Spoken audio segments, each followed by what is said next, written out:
Aditya L1 सूर्ययान दहाड़ मारता हुआ पृथ्वी की कक्षा में तेजी से आगे बढ़ रहा है।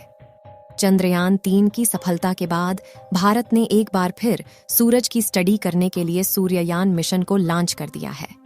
हमारा आदित्य L1 मिशन सूर्ययान 2 सितंबर 2023 को रविवार के दिन दोपहर के 11:50 पर श्रीहरिकोटा में स्थित सतीश धवन स्पेस सेंटर से सूरज की सफल उड़ान के लिए रवाना होता है। भारत का यह पहला सूर्य मिशन है जो कि सूर्य के पास जाकर सूरज के बारे में स्टडी करेगा। हालांकि इससे पहले नासा भी सूर्य मिशन कर चुका है, लेकिन भारत के आदित्य L1 का उद्देश्य बिल्कुल अलग होने वाला है। सूर्ययान आदित्य कहां पर पहुंचा? सूर्ययान आदित्य L1 सूरज की जलती गर्मी का सामना कैसे करेगा? आखिर आदित्य L1 सूरज पर कब तक पहुंचेगा? और इस समय आदित्य L1 क्या कर रहा है? इन सभी प्रश्नों के जवाब जानने के लिए इस वीडियो के अंत तक अवश्य बने रहे। आदित्य L1 सूरज की सफल उड़ान के लिए जब से रवाना हुआ है, तब से इसरो के वैज्ञानिकों में खुशी का माहौल छाया हुआ है, क्योंकि चंद्रयान 3 का सफल होना वैज्ञानिकों को और भी भरोसा दिलाता है कि हमारा सूर्य मिशन जरूर सफल होगा। चंद्रयान 3 को चांद पर पहुंचने में 1 महीना 10 दिन का समय लगा था, जबकि आदित्य L1 को अपने लक्ष्य तक पहुंचने में लगभग 4 महीने का समय लगेगा। यह सफर इतना भी आसान नहीं होने वाला है। इसका सफर चंद्रयान 3 से काफी ज्यादा मुश्किलों से भरा होने वाला है। चंद्रयान को लगभग 3,84,000 किलोमीटर की दूरी पर जाना था, जबकि सूर्ययान को धरती से लगभग 10.5 लाख किलोमीटर की दूरी पर जाना है। दोस्तों, पृथ्वी से 10.5 लाख किलोमीटर की दूरी इतना महत्वपूर्ण इसलिए है क्योंकि इस दूरी पर पृथ्वी का गुरुत्वाकर्षण बल और सूर्य का गुरुत्वाकर्षण बल किसी भी वस्तु पर बराबर कार्य करता है, जिससे कि किसी भी यान पर नेट गुरुत्वाकर्षण बल 0 हो जाता है। इसके लिए काफी ज्यादा powerful rocket launch vehicle PSLV-C-57 का इस्तेमाल किया गया है। इस समय आदित्य सूर्ययान पृथ्वी की पहली कक्षा को छोड़कर दूसरी कक्षा में प्रवेश कर चुका है। सूर्ययान की कक्षा का बदलाव 5 सितंबर के दिन लगभग सुबह 3 बजे किया गया। जब सारे भारतीय सो रहे थे, तभी इसरो के वैज्ञानिक जाकर इस मिशन पर नजर बनाए बैठे थे। इसरो के वैज्ञानिकों ने जानकारी देते हुए बताया कि अब इसकी अगली कक्षा का बदलाव 10 सितंबर के दिन 2:30 पर किया जाएगा। अब आपके मन में सवाल आ रहा होगा कि क्या यह सूरज की सतह पर लैंडिंग करेगा? तो हम आपको बता दें कि इसका मिशन चंद्रयान 3 के मिशन से बिल्कुल अलग होने वाला है, क्योंकि चंद्रयान ने चांद पर लैंडिंग की थी, जबकि हमारा आदित्य L1 सूरज पर लैंडिंग नहीं करेगा, बल्कि सूरज से कुछ दूरी पर स्थित बिंदु पर रहकर सूरज की स्टडी करेगा। आदित्य L1 को लैग्रेंजियन बिंदु तक पहुंचने में करीब 4 महीने का समय लगेगा। इस दौरान यह 15 लाख किलोमीटर का सफर तय करेगा।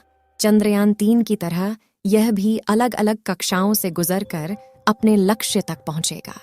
यानी आदित्य L1 को भी सीधे नहीं भेजा जाएगा, क्योंकि अगर सीधे लैग्रेंजियन बिंदु तक भेजा जाएगा तो काफी ज्यादा पावरफुल रॉकेट का इस्तेमाल करना होगा, जिसके लिए मिशन का खर्चा काफी ज्यादा बढ़ जाएगा।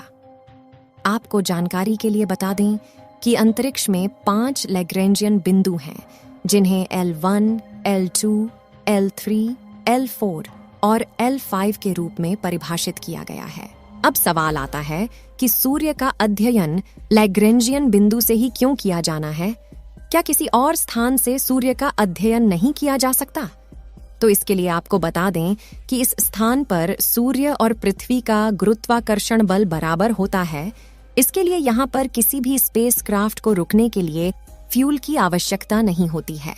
ऐसे में आसानी से यहाँ पर रहकर सूरज का अध्ययन किया जा सकता है। ये एक ऐसा पॉइंट है जो बिना किसी रुकावट के सूर्य के निरंतर अवलोकन की अनुमति देता है। अंतरिक्ष यान सूर्य की विभिन्न परतों और अंतरिक्ष मौसम पर इसके प्रभावों का अध्ययन करने के लिए आदित्य L1 के पास ढेर सारे उपकरण हैं।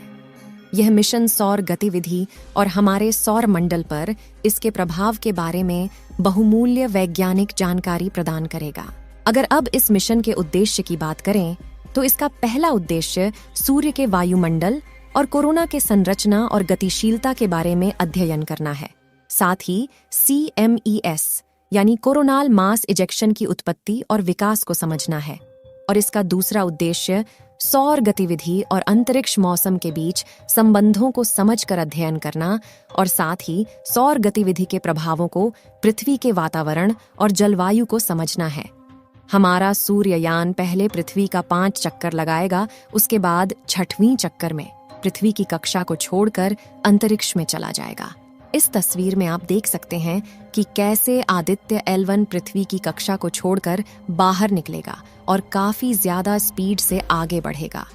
उसके बाद यह L1 पॉइंट के कुछ दूर पहले ही दोबारा घूमकर थोड़ी दूर पीछे आएगा। इस दौरान यह अपनी स्पीड को काफी ज्यादा धीमा करेगा। उसके बाद यह L1 पॉइंट के चारों ओर चक्कर लगाता हुआ अपने मिशन पर काम करेगा। इस समय सूर्ययान 245 किलोमीटर इंटू 22,459 किलोमीटर की कक्षा में पृथ्वी का चक्कर लगा रहा है और यह करीब 6 जनवरी 2024 के दिन L1 बिंदु तक पहुंचेगा। इस बीच इसरो को काफी ज्यादा सावधानी बरतनी होगी क्योंकि अंतरिक्ष में उल्का पिंड और पत्थरों से टकराने का खतरा बना रहता है। अगर हमारा आदित्य L1 किसी पत्थर या उल्का पिंड से टकरा जाता है तो इसरो के मिशन पर पानी फेर उठेगा। आपके मन में भी सूर्य के लेकर काफी ज्यादा सवाल उठते होंगे। तो चलिए, क्यों ना हम सूरज के बारे में थोड़ी सी जानकारियां आपको देते हैं। धरती से देखने पर हमें सूर्य लाल और पीला रंग का दिखाई देता है और वास्तव में सूर्य का रंग ऐसा ही है क्योंकि सूरज गैसों से बना हुआ आग का गोला है जो कि नाभिकीय संलयन द्वारा लगातार जलता रहता है। हमारी धरती सूर्य से लगभग 15 करोड़ किलोमीटर दूर है और हमारे सौरमंडल में कुल 9 ग्रह मौजूद है।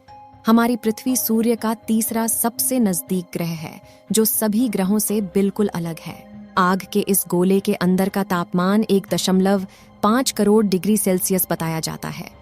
सूरज पृथ्वी से करीब 13 लाख गुना बड़ा है और इसका गुरुत्वाकर्षण बल भी पृथ्वी से 27 गुना ज्यादा है। आपको जानकर हैरानी होगी कि यह जो तारे हमें आसमान में दिखाई देते हैं, यह सभी तारे सूर्य हैं और कुछ तारे ऐसे हैं जो कि हमारे सूर्य से भी ज्यादा बड़े हैं। और इन सभी सूरज के पास भी काफी ज्यादा ग्रह है जो कि उनका अलग अलग चक्कर लगाते हैं। जिस तरह नवग्रह सूर्य के चक्कर लगाते हैं, इसी तरह इन सभी तारे के पास भी अनेक ग्रह हैं जो कि इनके चक्कर लगाते रहते हैं। हमारा सूर्ययान आदित्य L1 16 दिनों तक पृथ्वी की कक्षा में चक्कर लगाएगा, उसके बाद अंतरिक्ष में चला जाएगा। सूर्ययान के सफल होने की दुआएं आप लोग कमेंट बॉक्स में करते रहें। इस वीडियो को एक लाइक जरूर करें और अपने मित्रों तक इस वीडियो को शेयर करें ताकि उन्हें भी जानकारी मिल सके। और अपने भरोसेमंद चैनल को सब्सक्राइब जरूर करें और बेल आइकन को ऑल पर सिलेक्ट करना बिल्कुल ना भूलें। मिलते हैं किसी और नॉलेजेबल वीडियो के साथ। वीडियो को अंत तक देखने के लिए धन्यवाद।